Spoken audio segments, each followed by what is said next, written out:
I'm sure you'd have heard during the campaign, I said, is the economy stupid? Quoting from what happened in Bill Clinton's campaign. And people thought that I was being offensive, and it did come down to the economy.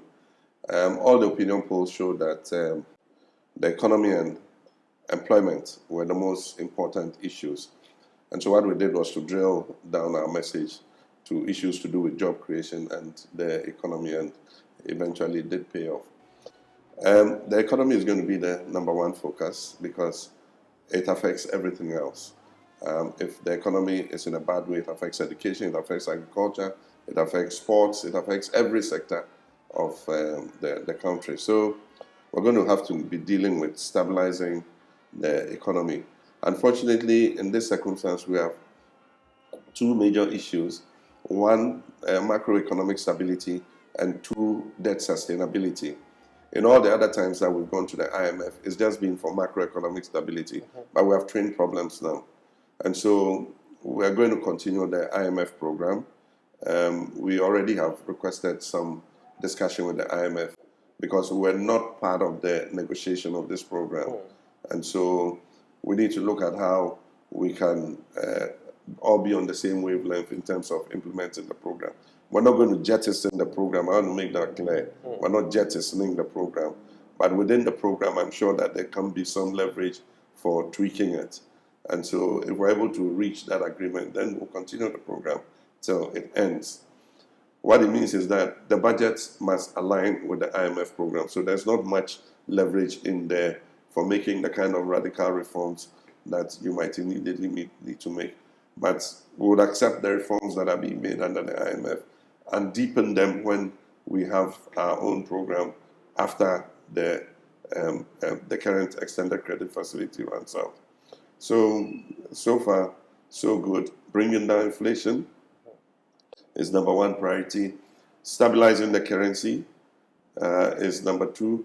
Bringing the deficit down, cutting expenditure, increasing revenues. I mean, those are the things that we need to be looking at. One of the things that resonated with the young people was the 24-hour economy. Yes. Do you care explaining what that means for ordinary Ghanaians? 24-hour economy is not a new thing. It's being implemented in many countries. And so Ghana will not be the first to implement a 24-hour economy. What a 24-hour economy does is that you provide incentives to the private sector to be able to increase their production and increase the number of working hours and increase the number of employees. That is what it is.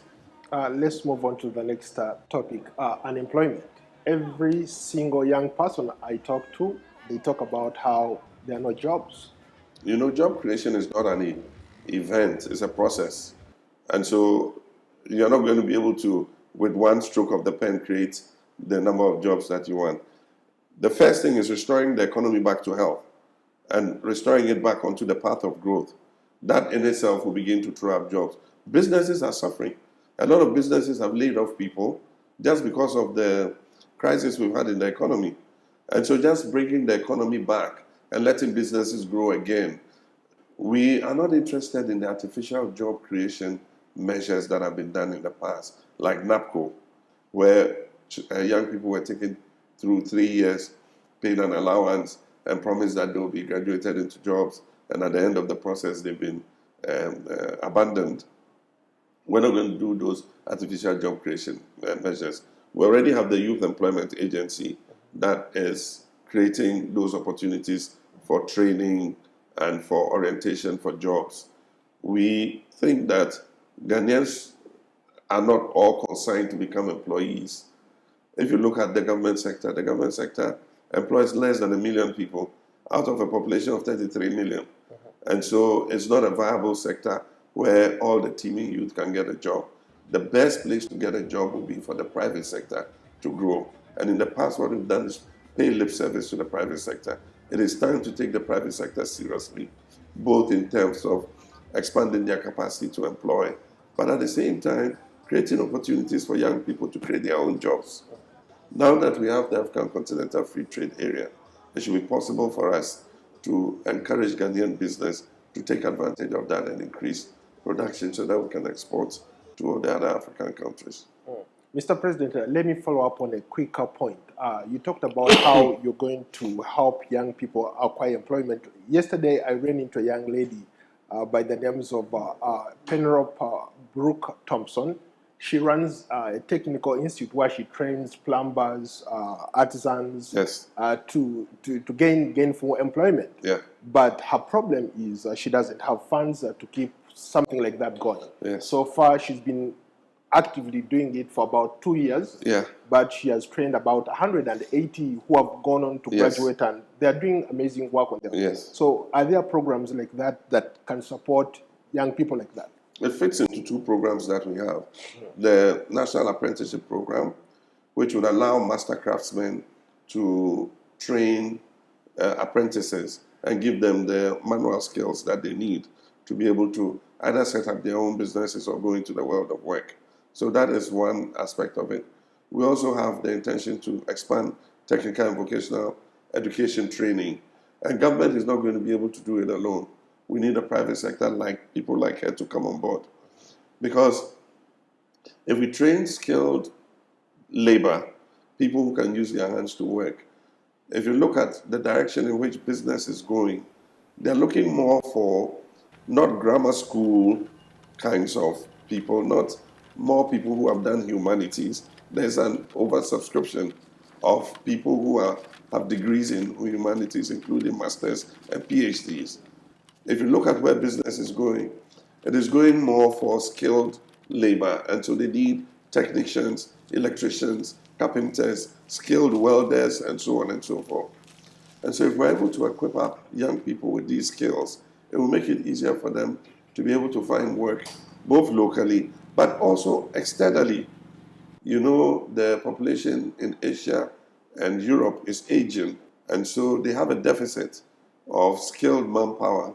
And so several countries are signing agreements where young Africans who are well skilled can go and work for fixed contracts, say 5 years, and come back. Germany and Kenya recently signed an agreement to send skilled technicians to Germany to go and work. We're willing to sign those kinds of contracts with other countries. When it comes to education, a lot of young people thought maybe the election could have even gone the other way because of free education. But at the same time, they are worried that this program where a lot of young people are benefiting, or the parents are afraid that once you get into office, you might scrap that. Free SHS has come to stay, and it is not going anywhere. Nobody is going to scrap free SHS. What was said was political talk, and it was just political gimmickry. Free SHS is not going anywhere. We're going to maintain the policy. What we're going to do is to get dedicated funding for it so that it is better resourced than it is currently. There's a lot of waste in the system. We're going to help to make it more efficient so that the teachers, the parents, and the students get the best out of the free SHS. We're going to look at the basic school level too. Because we have focused on free SHS, we are abandoning the basic level. And so the basic level is becoming a major problem. 1.3 million pupils at the basic level do not have furniture. They don't have tables and chairs to sit on. They lie on their stomachs in the classroom or sit on cement blocks. And that's because all our focus has been on the secondary school level. So we're going to hold a national education forum, and that forum is going to bring all the stakeholders together. And we're going to take a look at the whole education value chain. And we're going to come, and by consensus, all of us, it's non-partisan, everybody of every walk of life who has a stake in education is going to be at that conference. And we're going to take important decisions on how to reform our education so that the children get better quality. And so that's what we're going to look at. But the thing about me coming and scrapping free SHS was just political gimmickry by the MPP. Free SHS has come to stay. We're going to make it better. We're going to improve the quality of the food for the children. Here of galamsey. Yeah. What do you say about it? How are you going to... we had protests last year, and previously there's been a lot of agitation. when this government came, they passed an LI which allowed entry into forest reserves to mine.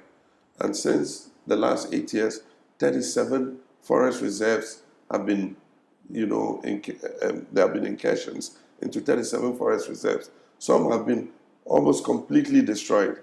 And so the first thing is to stop mining in forest reserves. And so we're going to work with the Minerals Commission and the Environmental Protection Agency to see how we implement the law so that it stops this poisoning of our water bodies.